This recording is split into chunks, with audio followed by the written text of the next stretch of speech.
Hello, Mishpacha, it's Courtney, America's Jewish mother. Welcome back to my channel. It's Friday, so it's time for another Friday Reads video. But before I get into the Friday Reads portion, I got my first COVID shot. So that was really, really exciting.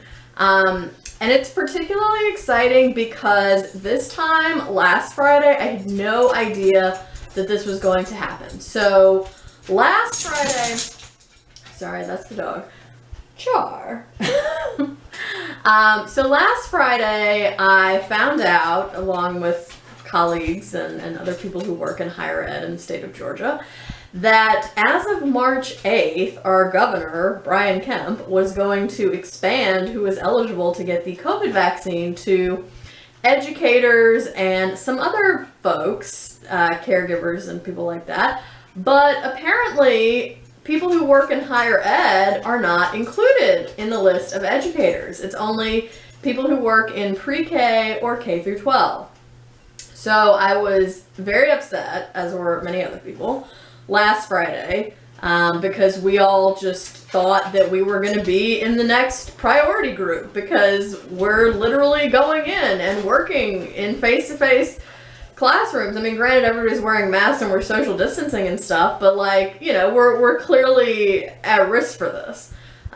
So we all thought we were going to be in the next priority group, but surprise, our governor doesn't care about us, probably because most of us don't vote for him. So yeah. So I was very upset about that, which is part of the reason why I didn't do a Friday Reads video last week. Spent a lot of the day crying. And then over the weekend, one of my colleagues from work texted me and said that she and another of our colleagues had made an appointment for themselves to get the COVID vaccine in Union Springs, Alabama. Because Alabama is currently offering the vaccine to educators, and that actually includes people who work in higher ed. And I had known before about some people going to different states to get the vaccine, but at that point it seemed a little extreme to me. But then when I heard that, I was like, you know what? I'm gonna do it. I'm in. I'm totally in. So I went on the CVS website. I found the CVS in Union Springs that she was talking about. I made an appointment for myself, went for Wednesday. And then Wednesday I drove all the way to Union Springs, Alabama, which was about a 3.5 hour trip one way. 3.5 hours there, 3.5 hours back. So it took pretty much all day, but I think it was worth it. So I have my next appointment, my follow-up appointment for the second shot on March 26th. And yeah, it was pretty easy. There was no line when I got there to speak of. I was seen right away and got the shot, and it was all very simple. And I experienced very little, if any, side effects. When I got back in the evening, I felt very tired and also a bit headachy, but I think it's a little hard to tell whether that was a side effect from the vaccine or whether that was because I was in the car driving for like 7+ hours that day. Really could have gone either way. And then yesterday, my arm was sore pretty much all day, but today it feels fine and I don't have any symptoms. So yeah, I'm very happy to report that I was able to get my first shot of the vaccine. And I also recognize that I'm very lucky to be able to just go, just schedule this appointment and drive to a different state and go get the vaccine and come back. I realize not everybody can do that, so I definitely feel very fortunate. And I've been trying to kind of like pay it forward by telling other people I know who work in higher education in the state of Georgia that, encouraging them that they should go do that too. So yeah, so that's my biggest news for the week. So okay, so on to the actual Friday read. So I finished 3 books in the past week, but I've already mentioned all of those in my February wrap up and rankings video, which I will leave a link to down below. So I'm just going to talk about the books that I'm currently reading because I have not finished anything within the month of March yet. So the first book that I'm currently reading is For March of the Mammoth, which is Alexandre Dumas' The Count of Monte Cristo, and I am reading this as a read-along with this being hosted by Summer at Cozy Reading with Quaker Cats.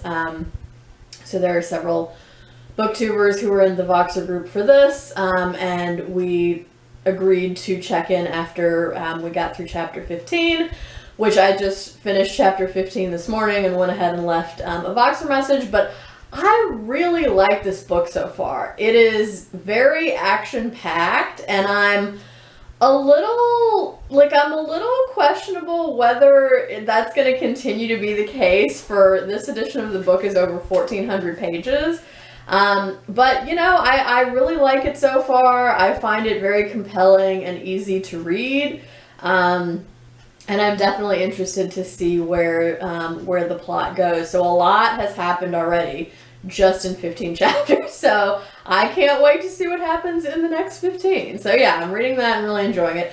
Right now I'm on page 165. So yes. Second book I'm currently reading is Mouthful of Birds by Samanta Schweblin, which is a short story collection. Samanta Schweblin is an Argentine writer, and this was translated by Megan McDowell. So I'm about a quarter of the way through this. I've read like 6 stories maybe. Let's see. Yeah, 6 stories. They're very weird. I would probably use the term Kafkaesque to describe some of them, especially. I did really like the one that I just read yesterday, which is called Santa Claus Sleeps at Our House, which features a child around Christmas time who's very worried about whether their letter to Santa is going to make it or not, and what they're going to get for Christmas. And meanwhile, this child's mother is extremely depressed, and we don't know why she's depressed. That's not revealed until quite late in the story. You do eventually find out.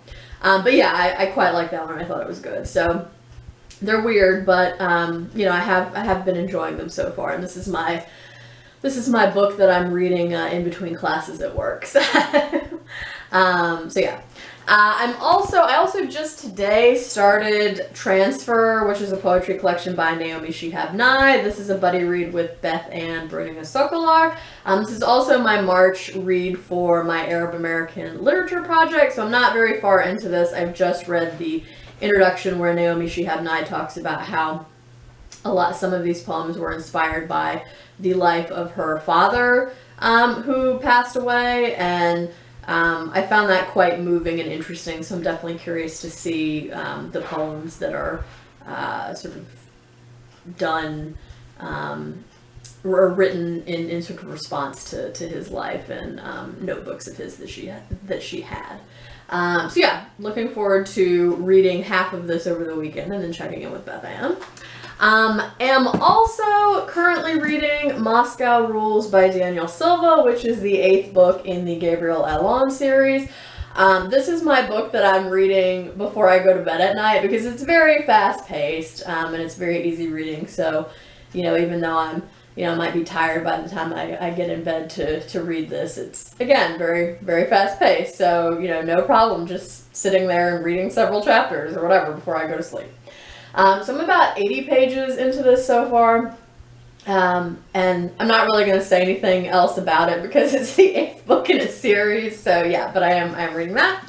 I'm also reading on ebook Les Payne's The Dead Are Rising, which is a biography of Malcolm X. I'm reading this for the BookTube Prize, so I can't say anything about it except for the fact that I am currently reading it, and I am very close to the halfway point. I think I'm at like 45 or 46% of the way through, which is good because I think I only have it from the library for like 8 or 9 more days. So that's good. I'm on track to finish it by the time that it's due back at the library. And then the last book that I'm currently reading is my buddy read with Melissa, Fully Booked, of Moby-Dick by Herman Melville. And I just earlier today reached chapter 101 of, I think there are 135 chapters in epilogue. So we're very close to the end of Moby-Dick. And I have to say, I've really enjoyed this book. I have also enjoyed buddy reading it with Melissa. but I'll give sort of some final thoughts on it and you know, everything as a whole once I actually finish it. But there have been some really good lines in the past few chapters that I just read.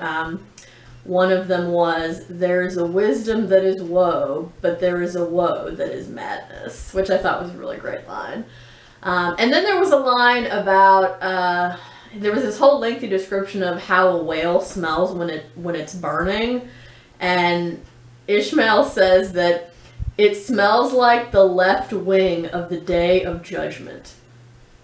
And I was just blown away by that line. What does it mean? I have no idea, but it is objectively a fantastic line. So yeah, definitely still enjoying that, and excited to check in with Melissa about that tomorrow. So yeah, that's everything. So I'm reading 6 books right now. Yeah, hopefully I'm not going to add any more because 6 is a lot. But yeah, so that's everything I'm currently reading. Please let me know how you've been. Let me know what you've been reading and enjoying. If you have thoughts about any of these books, please feel free to let me know that down in the comments below. Thank you for watching. I hope everyone is doing well and staying healthy. I hope you're doing good reading whatever you're reading. And until next time, would it kill you to call you mother?